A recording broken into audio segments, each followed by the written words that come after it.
Hello there, and welcome to my channel, Novice Modelling and the Midlife Crisis. My name is Andy, and this afternoon I'm going to do you a quick what's in the box kit review of my IBG models, Bedford QLR wireless truck in the 135 scale, which is model number 35017. Now, this actual model came to me recently in a haul of models that I bought, costing around about £600. Yeah, I have a bit of a craze for fantastic plastic at the moment.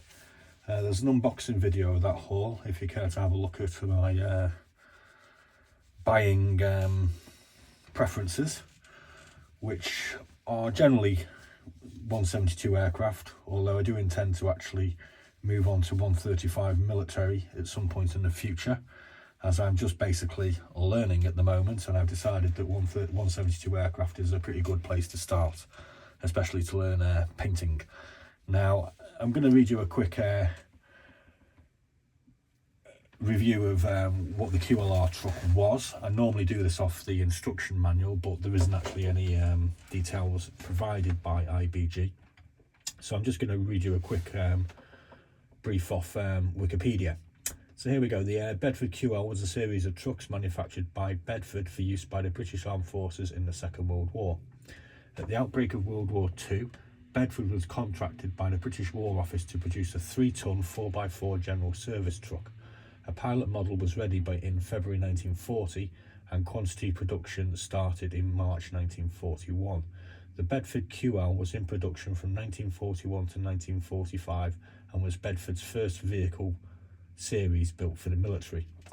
And between 41 and 45, it states that a total of 42,247 QLR trucks were built. So we're just going to scrap down to the signals vehicle, which is the wireless one we have here. Originally mounted on the QLC chassis cab, special QLR chassis was soon put into production, which differed from the standard type in having a special electrical equipment radio suppression fitment of a 660 watt auxiliary generator given by the transfer case power takeoff, and like the QLT, 2 16-gallon petrol tanks instead of one behind the cab. The interior furniture, partitioning and radio equipment varied with the different functions. On vehicles installed for the wireless role, a tent could be erected at the rear. Between the cab and the main body were lockers for aerial masts and other equipment. Beneath the body were further lockers and racks for cable drums, batteries, tyre chains, 20-gallon drinking water tank, rectifier box, tools, fuel tank for auxiliary engine, jerry cans and other items. The basic body shells were produced by Dupel, Lagonda, Mulliner, Tickford and others. A revised body was introduced during 1944 for the command high and low pressure and wireless high power roles. This body had an improved L-shaped tent which could be erected alongside the left-hand rear of the body. So that's done with Wikipedia. Now let's get into the box and we'll have a quick review of the instruction manual, and then I'll show you the parts. So obviously we get a quick breakdown of what the screw frames are actually involved. There's 4 main screws, A, B, C and D. Well, it says actually frame E and F here. I'm guessing that's basically because frame A and frame B are relevant to all of the QLR trucks in the range, which there are a few, and I do have a number of IBG trucks in my stash for when I finally move on to 135s. Frame E and frame F are relevant only to the wireless vehicle. So we get all of our instructions in nice, easy to follow windows, and we got these nice, well, I guess you'd call them 3D generated photographs to show us what we're actually doing. So I'm just going to briefly just show you these and pull out a few, because going through every step is just going to bore the hell out of you. So the first step, we've obviously got the wheels, then we're moving on to the suspension, then we're moving on to the engine here, which looks quite nicely detailed. We're going to start on the front of the cab here, and the interior of the cab. I mean, this all looks really, really nice, doesn't it? It all looks quite easy to follow as well. I kind of like this setup. I've seen a few sort of 3D versions before of how to put models together in the instructions, and I think this is the best one I've seen so far. So here we're going to put the exterior of the cab together, put the roof on. We've got a hole in the top here as well, so a guy can come out with a machine gun, I imagine. Our cab is finished. We're moving on to the axles. And here we are onto the main subframe of the truck. Here's our fuel tank with a spare wheel. Again, we've got the subframe of the truck. So we've got all the underneath bits going on. We've got the engine going in. We've got the radiator.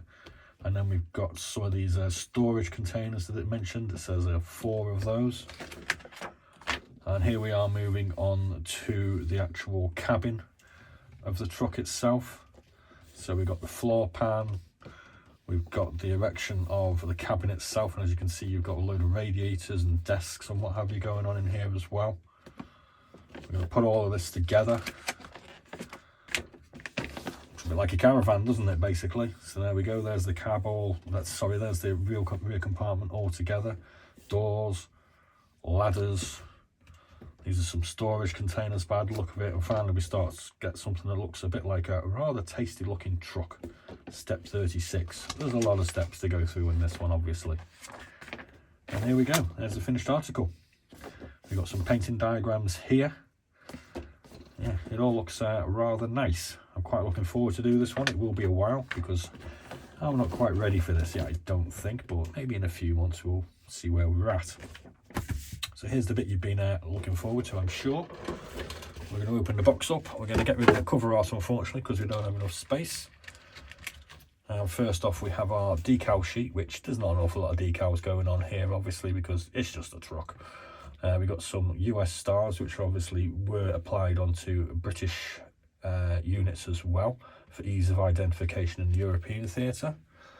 Our first sprue deals with our wheels, our engine, the main frame of the vehicle. We've got a whole load of little bits going on here, including the steering wheel. So we're going to have a whole lot of fun painting all this lot up and sticking it all together. There's a lot of parts on here. It's kind of daunting for someone like myself. There's 71 parts on this sprue alone. That's generally the amount of parts that put together a small fighter aircraft. So we've got 4 sprues, so we've got a lot of bits to do. We can see that the tyres actually have a name on them, Avon tyres, and some details on them here. I believe this is the engine here. We've got a nice looking fuel tank. Like I said, we've got the steering wheel. There's the dashboard cut out. I'm not going to go into trying to identify all these pieces, but these are the wheel hubs. Yeah, we've got a whole load of bits going on here. Just to show you the underside. It's not very interesting, but we've got lots of nice points where we can put these things together. I do like it when we've got easy fit together parts. So that's our first sprue out of the way. Our second sprue. Basically, we see here we've got the doors. We've got nice detail on the doors. We can see a couple of bolts. We've got a little hole here for the door handle. We've got hinges. These look like some part of the mud guards, possibly. We've got the rear section of the cab. We've got a nice front section here with nice radiator grille, nicely detailed. We can see hinges, or what look like hinges to me, on the windows. So the windows obviously can be opened up, not on the model unfortunately, but in real life. Here we have the main front mud guards, I'm going to hazard a guess at. We've got 2 options on the roof by the look of it. We've got this one with the hole in it, which you can pop out with a Bren gun or something, I imagine, if you got run into a bit of trouble. Here we've got the floor of the truck, of the cab itself. This little bit here, that's going to be the gearbox and the engine, I imagine. Yeah, so that's all looking really nice. We've got nice detail on pretty much everything. We can see detail on the axles. It's all looking really good. I like it. There's our second sprue. Oh, and here we go. Here's the cab. Sorry, the cabin. So we've got the side panels here. We can see there's a lot of detail going on with some rivets. We've got these air vents, I imagine these are here to keep the air, try and keep the passengers and the equipment cool.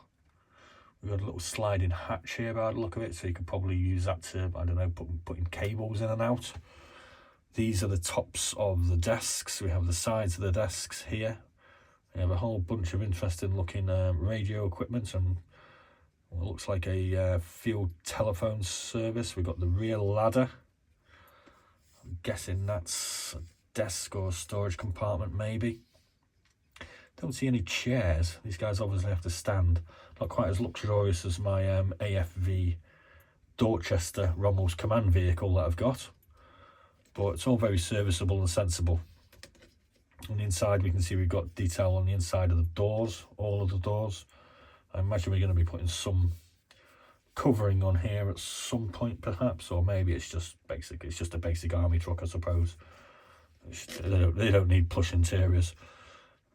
So yeah, all looks really nice. You can see a little bit of excess here that's going to need a bit of rectifying, but otherwise it all looks quite good. Doesn't seem to be anything. Everything looks as though it's going to come off the sprues quite easily, which is nice. Moving on to our next one. I like the roof on this. There's the floor of the cabin. I've got a sneeze coming, so do excuse me in a second.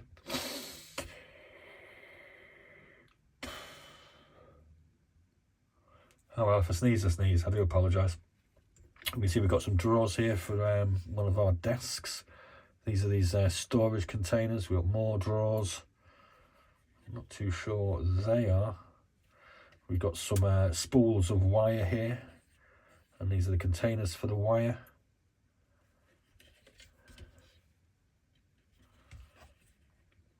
Yeah, it all looks quite nice. We've got about 30 parts on this one. There's the roof with the top. I'm guessing this ribbon is put on there so you can clamber up on the top and deal with things. We've got some nice little vents going on here as well. It all looks rather nice. And here we have the final sprue, which is the glaze pieces. There's not much to say about them really, they're just pieces of standard glass. Now this particular kit, I've checked a website that I use called Scalemates. Where's my bit of paper? The original kit for this was produced by IBG in 2008. And this is a 2013 variation. And they've obviously, it says on there new parts, so they've obviously updated it slightly or had a little play with the mould. And for those of you that are unfamiliar, IBG is actually a Polish manufacturer. And I think by looking at this, I've got a few of their kits, like I say. I've got an Italian truck, I've got a German truck, I've got another 5 British trucks as well apparently, or 5 Allied trucks. 1, 2, 3, 4, 6, 7. So 7. I've got another 4 British trucks, a German and an Allied. So if they're all as good as this one, I think I made a good buy. I think price-wise I paid around about £30 for this, £32 maybe. So you get a lot of kit for your money there, I think. Obviously prices vary, you might be able to find it a bit cheaper or a bit more expensive somewhere else. So I mean, I think this one gets a double thumbs up from me. This was actually a request from my haul video. So if you have a look at the haul videos and there's something that you have a look at, I do have I think 6 haul videos up at the moment. If you do see something on the haul videos, if you wanted to search them out and you go, oh, I like the look of that kit, just drop us a message in the comments bar and I'll try and have a go over it as soon as possible. Today I'm currently in what I called Land of the Rising Sun week, because I'm off for 10 days and I'm building this Kawasaki Hind. I'm just about to do a build update on this one, and that's where we're at so far. So I'm going to do another video following this one. So if you want to have a look at how far I've got with my Tamiya Hind in the 172 scale, the video will be along shortly. So anyway, thanks for joining me. I hope you enjoyed the little video. Please like and subscribe and join me for my model building ride. Be seeing you.